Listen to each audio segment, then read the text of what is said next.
Would you like to restore, refocus, reinvigorate, and reset your body and mind? Well, our friends Jamie Crosby and Candace Westfall, the founders of Retreat, are putting together a 7-day wellness program in Laguna Beach, California, this upcoming October. This incredible all-inclusive package brings you expert guidance with daily mindfulness exercises and goal and purpose clarification to explore your personal wellness and self-care. From yoga instruction, meditation, sound baths, hiking, and Tai Chi activities, with daily spa treatments that include numerous spa amenities and healthy chef-prepared meals and snacks each day. This restorative retreat takes place October 2nd to October 8th at The Pearl in Laguna Beach, California.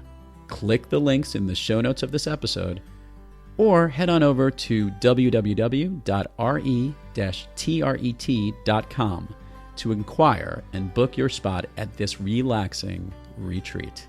The Laguna Beach Restorative Retreat by our friends at Retreat. It's time to do a reset.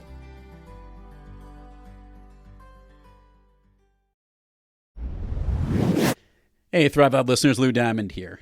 We're up to episode 750. My team brought that to my attention and said that I should probably make a shout out here, I guess because we're 3/4 of the way to 1,000, although we're well on our way past that based on some of the programming we have set up for this year and next. So pretty cool, but just always good to mark a milestone every now and then. When you get a chance, head on over to thriveloud.com. You're going to see a whole new look and feel. We did kind of a refresh on the website and obviously the podcast landing page. You've also probably noticed that the podcast artwork has changed, all that really cool stuff, which we know we try to make things better for all of our listeners and those that want to learn more about our guests. So you can check all of that out again at thriveloud.com, navigate and check out all the cool look and feel things that we got going on there. We're going to do a special episode about that website in a couple of weeks to come. Right now, you're going to enjoy this fun conversation with Mike Alden, an entrepreneurial superstar and a guy with incredible energy and passion. You're going to like this episode. We have a fun conversation. So sit back and relax and enjoy this episode with Mike Alden here on Thrive Loud. Listen, strange women lying in ponds distributing swords is no basis for a system of government. Supreme executive power derives from a mandate from the masses, not from some farcical aquatic ceremony. Or Thrive Loud with Lou Diamond. Want to learn from those that are taking their lives, their businesses, and their passions to the next level? Best-selling author of Master the Art of Connecting and professional speaker Lou Diamond is here to connect you to some of the most inspiring and amazing people on the planet. Get ready to thrive loud with Lou Diamond.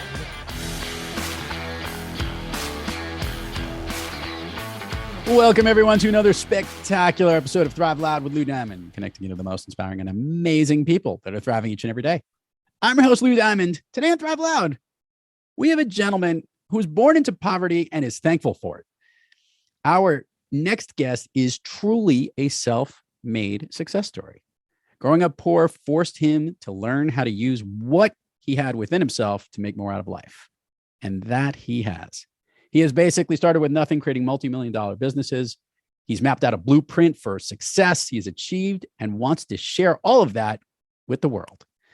He's the author of 3 best-selling books, Blueprint to Business, 5% More, and Ask More, Get More. They're all unbelievable success stories within themselves, but I want the listeners to connect with this really cool dude. Thrive Lab listeners, Mike Alden. Mike, how are you today? I'm fabulous. It's early, though. I'll get better. I know. Isn't that true? It's not that early. It's like we're recording this mid-afternoon. I think he's going to be fine. Doesn't matter what time of the day is. I say it every time anyway. Because unless it's really early, it's late. I say that to people. They're like, well, what part of the country? And I'm on the West Coast. You're on the East Coast. Wait, it's earlier here. You know, it freaks people out. I learned that from Zig Ziglar, actually. It's true. By the way, he's wearing a cool sweatshirt that says Wicked Happy. He's got hair, which is something I don't have. And we're chilling out here. He's coming to me from just outside of Boston, and I'm chatting to him just outside of New York. And the two of us are just outside of our minds here. So we just wanted to make this a fun conversation, and that's what we wanted to do. What I actually wanted to kick things off with is something that you're not going to expect where I'm going to go with this. Okay, ready? Here we go. Let's bring it. Did you watch the Oscars last night? Yeah. Well, you know, it's funny. I wasn't watching them because I don't know why. I just wasn't. And then my wife she loves them, and she actually told me in advance because guys, we monopolized the TV. She's like, just so you know, when you get back tonight, I'm watching the Oscars. And I was like, okay, well, you can watch it in the basement. I was like, but I did. Yeah, I did watch the Oscars. Why? Was there something in particular that you noticed? Well, specifically, I mean, what everybody's talking about today, obviously, this was for those that are listening to this a few weeks back, where we watched it last night. We saw Will Smith basically go up and defend his wife, I guess, and slap Chris Rock. And I thought it was a bit in the beginning. I didn't really think it was for real. And then I just saw the Australian feed because they didn't have it bleeped out or edited. Oh, yeah. I'm like, damn. No, that was oh my real. goodness. And then someone had said that this has been going on they've had some beef for years, I guess it turns out, whatever. But well, I thought the best line of the whole thing was by Amy Schumer later on, is like, wow, it seems like the vibe has changed in here a little bit. Nothing's been happening at this Oscars. Like you needed something like that to happen. Anyway, but did you enjoy it? Did you like, or is it just not? I did. I thought it was entertaining. Everybody has their opinion on it, and everybody's, posting videos about it. And, it's just like a bunch of opportunists out there just, kind of trying to, gain more followers and viewers as a result of their opinion as to what happened. And I think we all have it. My kind of first response was, having been on television for the past 13 years, 24 hours a day, 7 days a week, which is a dying medium. I was like, man, I think these guys might've just saved network television. But you're not wrong.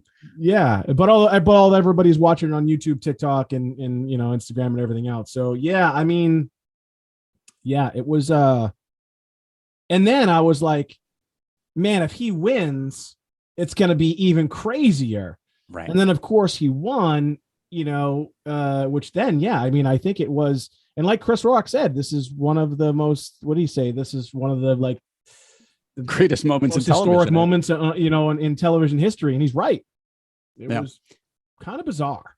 Yeah. I think the, sharing the quote that Denzel Washington said to him, which he must have said, he says, look, in your greatest moment, the devil appears or something. And who knows, he was under a lot of pressure. He said something that upset his wife, and he, figured he didn't like it. He was going to do something to represent, I guess. But see, here's the thing, since we're talking about, I'll give you my opinion about it. Right. Yeah. So yeah. I actually did stand-up comedy for several years, and I performed at the LA Improv. I performed all over the country. It was a thing. I was obsessed with it, and I got pretty good at it. I stopped ultimately. I finished with a 10-minute set at a charity event, felt like I killed it, and that was it. I was done because it wasn't going to be my career.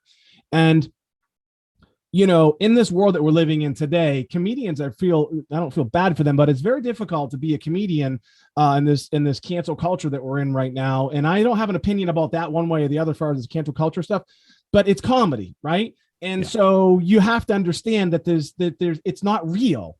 And Will Smith even acknowledged it himself in his acceptance speech that this is just a part of the territory. So if you're famous, and you're in the spotlight like he is, and it just comes with it. And so if you can't take it, then you shouldn't even be there. And the fact that his wife has alopecia, which is horrible.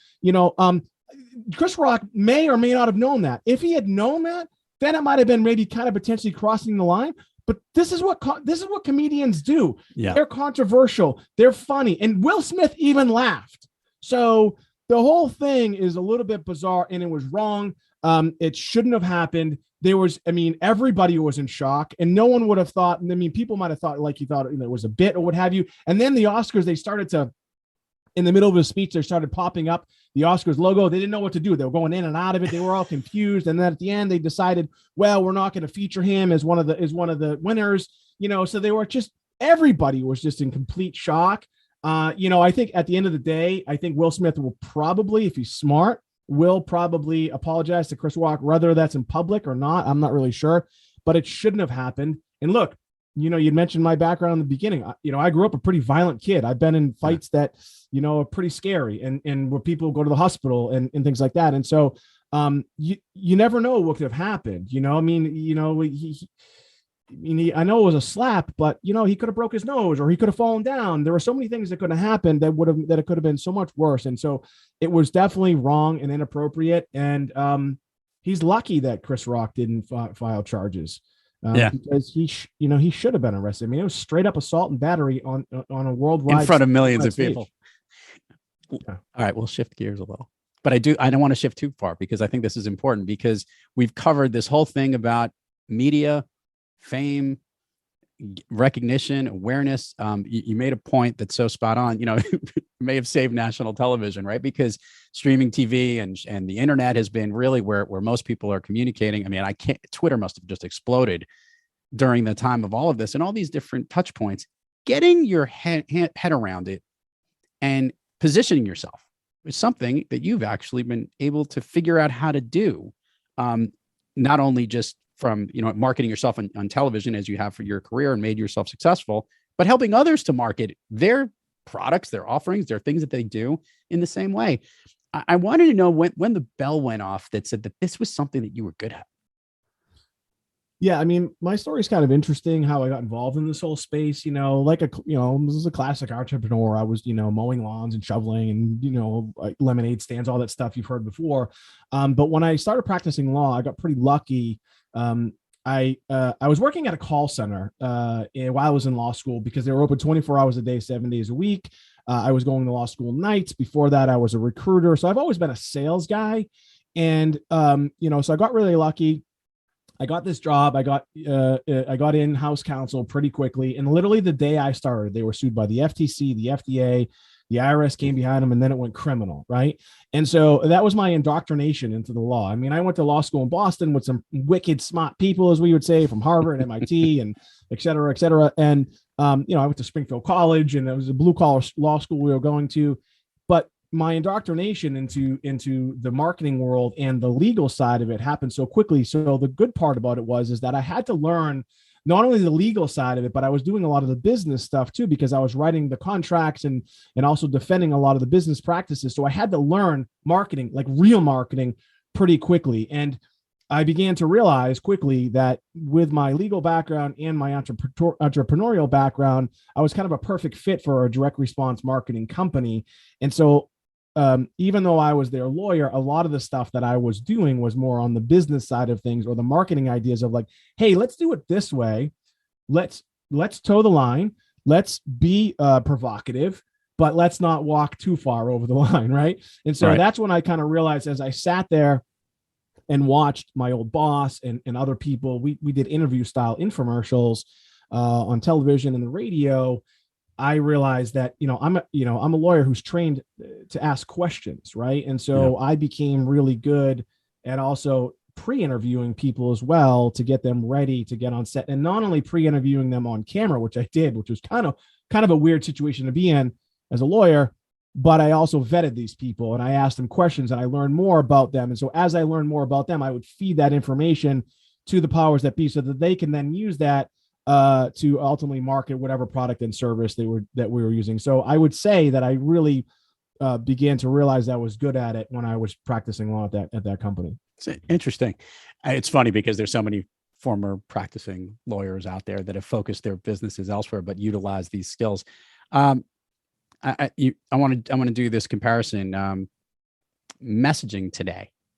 It's a very crowded space to message someone, to market a product. It's a congested field, if you would. To stand out above that, to help people do that, or to help people to figure out the right way to message themselves. You actually do provide some services to do that, but you also help provide some advice from this and some of the things you've written about. Maybe share with the listeners a little bit about maybe some of the tactics that you yourself have helped to market yourself over the career, because it's changed over these things. Look at all the different hats that you worn. By the way, never knew that about the stand-up comic thing. I could see you be pretty funny. I love doing it, man. I had a lot of fun, and I had some of my employees sit me down and say, what's the end game? Like, what are you doing? Like, are you having a nervous breakdown? And the reason why I did it, one, because I thought it was funny, but two, as I started to learn the craft of comedy, there's a direct correlation to being able to make people laugh that you don't know, and to be able to sell people stuff to people that you don't know. And so there are very, very delicate and very minor things that can change within the world of comedy and within the world of marketing. So in comedy, for instance, when you're up on stage, it's how you say things. It's your voice inflection, right? So I have a call center. At one point we had almost 200 seats. And so, voice inflection and your energy and your enthusiasm, how you say the words, when you say the words, how to listen. And then in that setting where you're like in a club, it's also your body and how you move and how you raise your eyebrows or how you raise your mouth and all these different things. So as I was learning comedy, the other part about it is, as a speaker, as somebody who gets up on stage, I don't do it as often as I'd like, especially now with COVID. There are scenarios where you get thrown off. Like, for instance, I just spoke at an event for a book launch, and it was all about my book, 5% More, making small changes for extraordinary results. That was the whole speech. Okay. It's about 10 minutes long. Well, the person that got up and spoke before me, it didn't appear that she was going to speak about this. She was a 2-time Olympic gold medalist, and it was all about making small changes for big results. That was my speech. Right. And so because I've done stand-up comedy and I've had stuff like that happen to me where someone else went on before me, went on with a very similar, bit, so to speak. Well, you have to be able to flip on the fly. So that's kind of why. So, to answer your question too, the studies out there say we have like the attention span of a goldfish, and you have all these different mediums and Snapchat and Instagram. Now TikTok is supposedly the number one domain and all these things. It's like, my God, like, how am I going to get people's attention? It's really, really difficult to do. And, look, we're a marketing firm. I'm a marketer. I sell stuff. I've sold hundreds of millions of dollars worth of all types of things, from books to supplements to sweatshirts like Wicked Happy that I'm wearing right now. You really have to, first start out and look at, what's your unique selling proposition? Like, what is really unique about you, and how can you get that across to the masses? That's the hardest part. But I'll tell you this, too many people focus on the production value of that, and they're not focusing on the content, right? One of my biggest infomercials we shot in a basement in Gloucester, Massachusetts, which, by the way, was recognized last night. Coda, and in the town that I live in now. I shot it in the basement in Gloucester, Massachusetts for $6,000. I'm orange. He's pale. You could see the black backdrop. Even on the backdrop that you're looking at with me right now, if you're watching, it's a real backdrop. I can see it right now. It's driving me crazy. There's a wrinkle in it. But it doesn't even matter, because it's about the content. Like, if we're producing good content, people aren't going to worry about that stuff. So I would say to people, don't worry necessarily about all the bells and whistles that are available to you, especially on TikTok and Instagram and all these different things you can do. Think about the content and think about whether or not you can resonate with whoever you're following as far as your message and what you're trying to say. Again, I think a lot of people you see like, oh, hey, I can make myself in triplicate. I can give myself, neon lights around me. I can do all this other stuff, but really the content is lacking. So think about that. Think about what your message is and crystallize that.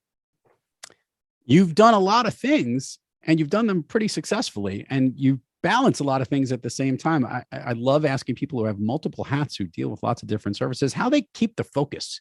Do you have a certain tactic or a way that you work that keeps you on track when you're working on said project at said time?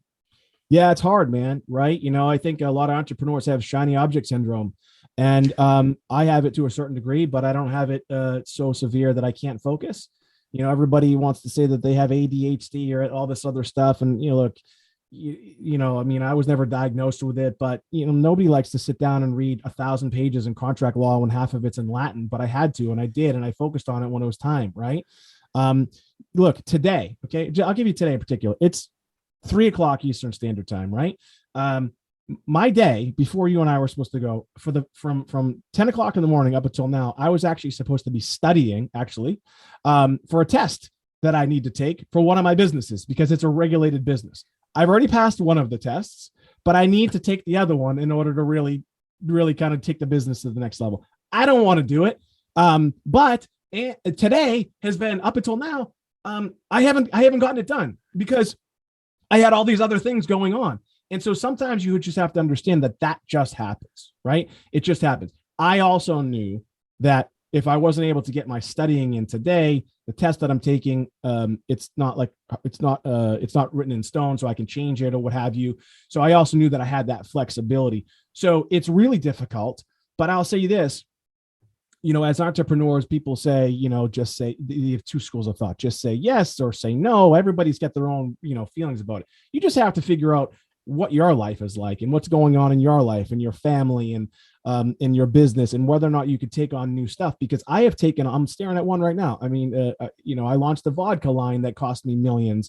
I launched a daily fantasy sports company that cost me millions. I've written obviously a bunch of books, and I have several different types of businesses, from escape rooms to restaurants and things like that. And it's really hard you can't be at all places in one. You can't really focus on all. So, delegation is important, but also self-awareness, right? As entrepreneurs, I was just writing about this. We also not only suffer with shiny object syndrome, but we also suffer with unrealistic optimism, right? So everybody is an optimist. Hey, it's just going to work out, and you should push through and have hope, and things are going to work. No, things aren't just going to work out. And hope isn't just going to you're not just going to be successful because you're a good person. That isn't how it works. And so I think as entrepreneurs, whatever, direction we're going in, whatever we get sidetracked with, you have to also be very, very self-aware and really step back and be objective with the time that you're spending on that particular thing. I do it all the time. I make the mistake all the time. It's costing me millions. But I'm also self-aware of the fact that, hey, I don't know, I don't think this is going to work anymore. And then I end it. They say fail fast is important. I think it's hard to fail fast, especially if you're trying to take a business to a point where you want to be successful. As entrepreneurs, I had trouble when people used to ask me, well, what do you do? Like you said, oh, I'm a lawyer. I own a marketing firm. I'm on television. I do voiceover stuff. I speak. Like, who are you? Like, well, okay, I guess I'm an entrepreneur. And entrepreneurs, we do a lot of stuff, but try to really focus on what ultimately pays the bills and makes the most sense for you. And if something isn't working, if that little thing inside your body is telling you it's not working and it's not going to work, you need to step back, evaluate, think about either, can I make it work? And if you can't, you got to get out. Too many times I've gotten out too late, and it's cost me way too much money.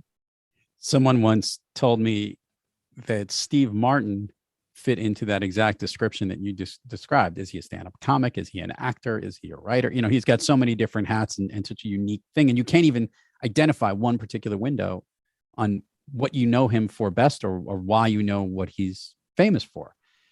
And it turns out that now is the formula of success for a lot of entertainers and famous people out there. It's the variety of all these different things that they can do, not just one particular thing.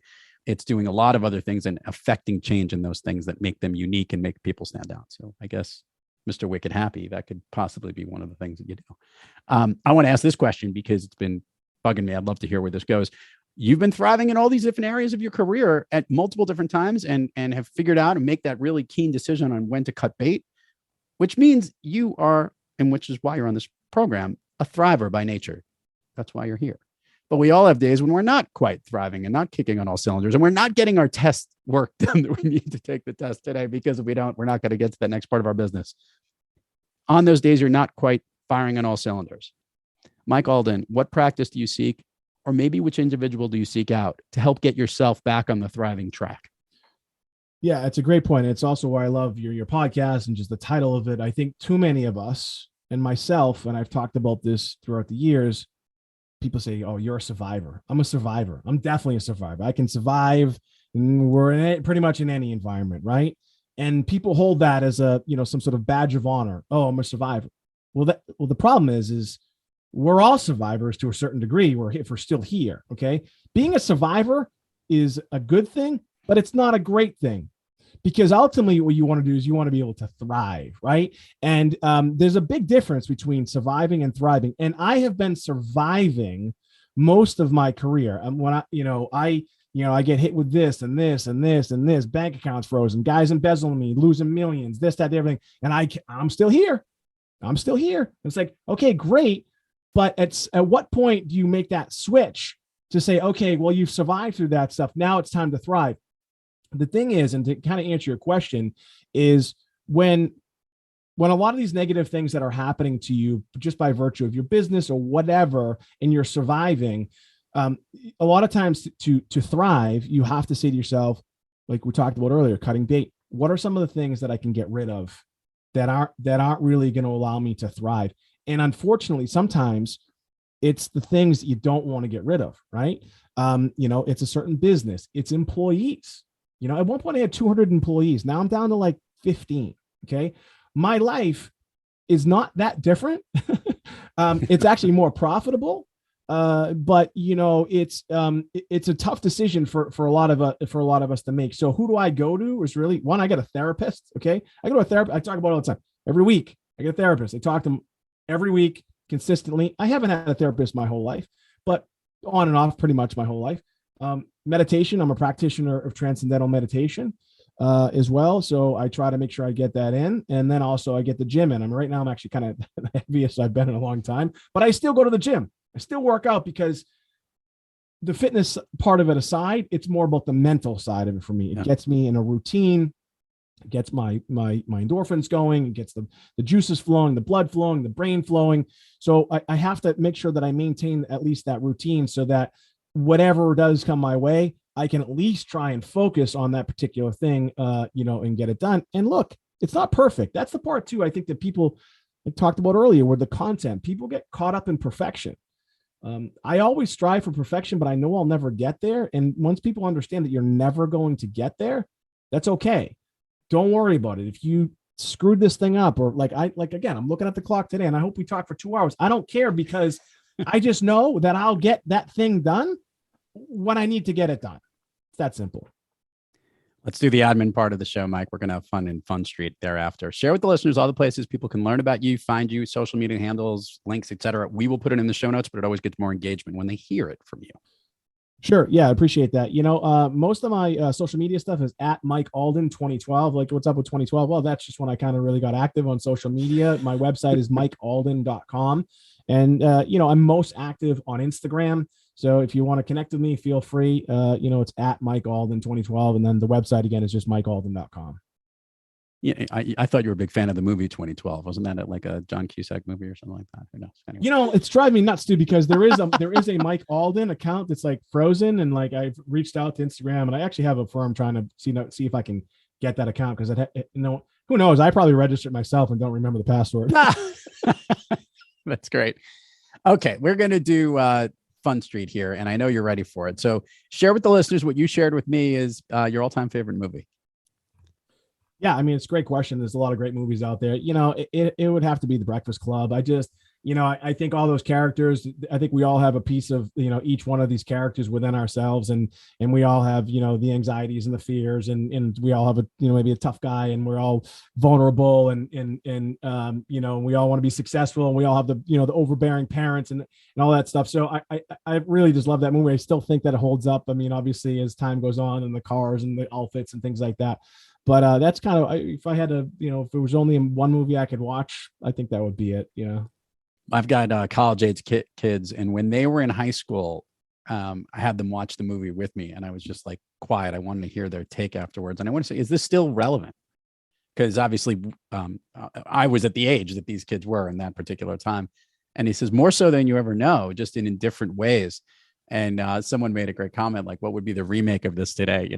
I go, yeah, it would all be like in a chat room or something like that. They'd be on their phone, trying to take their phones away. What would actually happen? But it was it was such an important movie, because I think it also, it helped shape how important a lot of these issues are. And today, even more so, right? Like, mental illness awareness, or just, social pressures, bullying, all that stuff was all addressed in that movie in an isolated way of the way they did it, which makes it even more effective.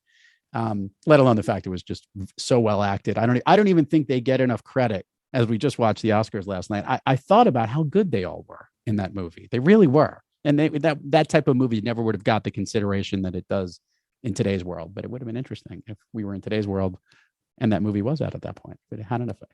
Who knows? Revisionist history there, Mike. Okay. It's a good one. It's worth watching if you haven't watched it. Okay. Speed round here. The way this works is I'm going to ask you something.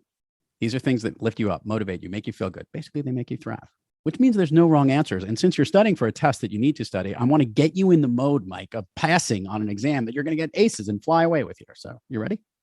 Let's go. Okay. Of late, a song you love to listen to, or one that pumps you up. Boy, of late, a song I like to listen to that pumps me up. It's going to be hard for me to answer that. I'll just say this. I'm an old school hip hop fan, and I just love anything like with that kind of, the hard hitting bass, West Coast style. I'm a big, again, Ice Cube and, Eric B. and Rakim. And, but then my favorite band of all time is U2. So, and today when I'm studying, I'll be listening to Antonio Vivaldi. So I have a pretty diverse background in music. This doesn't surprise me. With your range of things that you do, that actually fits very well, Mike. I totally get it. Yeah. A favorite food that's not a dessert? Fried chicken. Half of my body weight is probably fried chicken. A favorite dessert? Yeah, ice cream. And my wife she's a horrible person. Let's be honest. We she sabotages me. Also, the other half of my body weight is probably ice cream. She loves it. She seems to be able to keep it off. I can't. And so ice cream. Is there a certain flavor that's a favorite ice cream? It does. Any kind. It doesn't even. I have a real problem. Like when people talk about addiction, my past a little bit. I've been pretty fortunate not to really suffer with addiction. But if I do, I think it's food. And sometimes I wake up in the middle of the night. I'm like a bear. I'll eat anything in my path. And if there's ice cream there, forget it. It's gone. And then I wake up in the morning and I feel bad about myself. I just came back from a long drive up from South Florida and stopped off at a Bojangles at night. And I have never had Bojangles, but it was fried chicken. So I had it. It worked. It was fine. I've had better, but it was okay. An activity you wish you did more of? An activity that I wish I did more of. That's interesting. I don't know.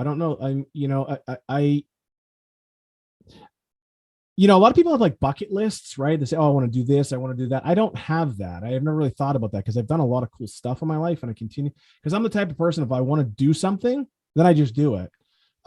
It's like, hey, if I want to go to Europe, we're going. So and that's also the benefit of being an entrepreneur. If anything, if what I should be doing is when I'm at the gym, I just need to be at the gym longer and with more intensity, I guess. An activity you wish you did less of? An activity that I wish I did less of. Geez, these are tough questions. I didn't really, there's no wrong answer. I'm not talking to my therapist about this stuff. I don't know. I guess I don't have an answer to that either. Maybe it's less TV, but I kind of like TV. So I don't wish that I did less of it.